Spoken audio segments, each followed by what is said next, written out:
Hey there, my wonderful crafting companions, miniature enthusiasts, and fellow paper magicians. It is so good to see you back here, gracing my little corner of the internet with your amazing presence. Before we dive headfirst into today's delightful project, do me a huge favor, won't you? Give that like button a little love tap. It really helps spread the miniature joy to even more fabulous folks like yourselves. Today, we're embarking on a charming adventure to assemble this absolutely adorable peach-toned wardrobe, adorned with the most delicate rose print you ever did see. Now before you panic and think, oh no, I don't have her templates, let me reassure you. While I'll be using my designs, the real magic of this video is in the principles we'll be exploring. Once you've seen how we bring this little beauty to life, you'll be armed with the knowledge and confidence to create your own unique furniture pieces, design your own prints, and truly unleash your inner miniature architect. Think of me as your crafting Yoda, guiding you to discover the force of tiny furniture. So, what's in our crafting toolkit for today's masterpiece? First up, you'll want some paper with a bit of heft.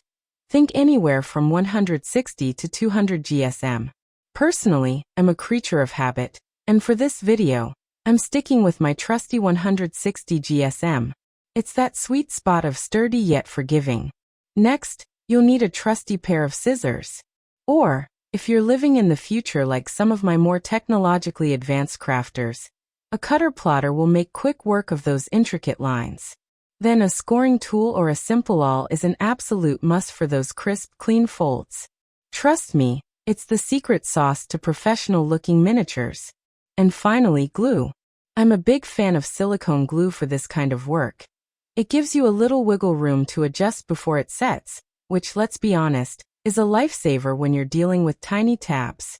Now, a word to the wise from your friendly crafting guide. Aim for those perfectly straight folds. We're talking crisp 90-degree angles here. It's like the architectural integrity of your miniature world.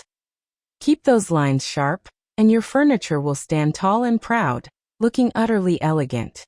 But hey, if things don't go perfectly on the first try, or even the second, don't you dare get discouraged. That's the beauty of crafting. There's always an opportunity for a redo. Remember that famous quote, "If at first you don't succeed, try again."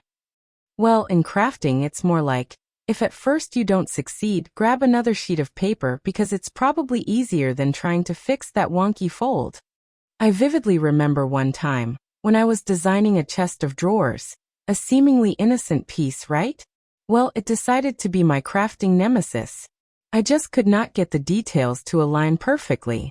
It was a battle of wits, and let me tell you, that chest of drawers almost won.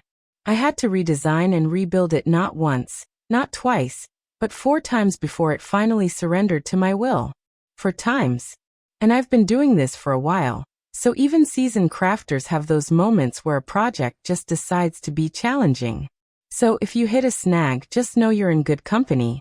We've all been there, covered in glue, muttering to ourselves, wondering if tiny furniture is worth the existential crisis. Spoiler alert, it totally is. So once you've crafted this magnificent miniature, what do you do with it? The possibilities, my friends, are as endless as your imagination. Of course, there are the classic uses.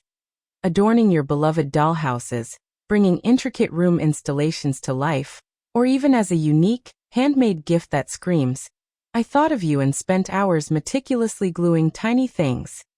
But we can go further. Imagine this wardrobe as a whimsical prop in stop-motion animation, a charming addition to a detailed diorama, or even a delightful display piece to showcase other miniature treasures you've collected or created. You could use it as a focal point in a themed shadow box, creating a tiny world within a world. Or if you're like me, sometimes it's just about the pure, unadulterated joy of crafting itself. A wonderful form of art therapy, a moment of peaceful escape from the hustle and bustle of everyday life. You know, that glorious feeling when you're so engrossed in aligning a tiny tab that you completely forget about your ever-growing to-do list? Priceless. Speaking of the quirks of crafting, let me share a little tale from the trenches of miniature making. I once knew a crafter, bless her ambitious heart, who decided she absolutely needed to create a miniature grand piano, complete with all 88 tiny keys. She spent weeks, and I mean weeks, meticulously cutting and shaping each individual key from a specific shade of ivory paper. She was so dedicated that she even invested in a jeweler's loupe to ensure every key was perfectly spaced. Her family started calling her Beethoven in training, though she was less composing symphonies and more muttering about microscopic paper dust. The grand unveiling finally arrived. It was a masterpiece, truly.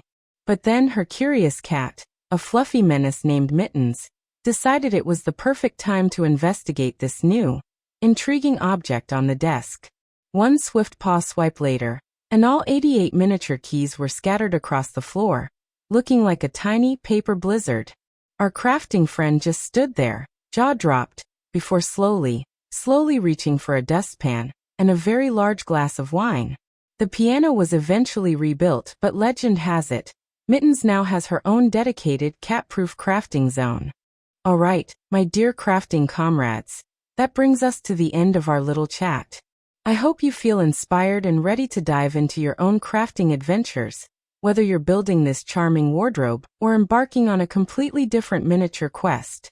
Remember, crafting is all about the journey, the little triumphs, and yes, even those moments where you have to rebuild something 4 times. It's a testament to your patience, your creativity, and your sheer determination to bring something beautiful into the world. So grab your paper, unleash your scissors, and may your glue always flow smoothly. Happy crafting, everyone, and I can't wait to see what amazing things you create. Don't forget to hit that subscribe button if you haven't already, so you don't miss out on our next miniature escapade. Until next time, keep those tiny dreams big.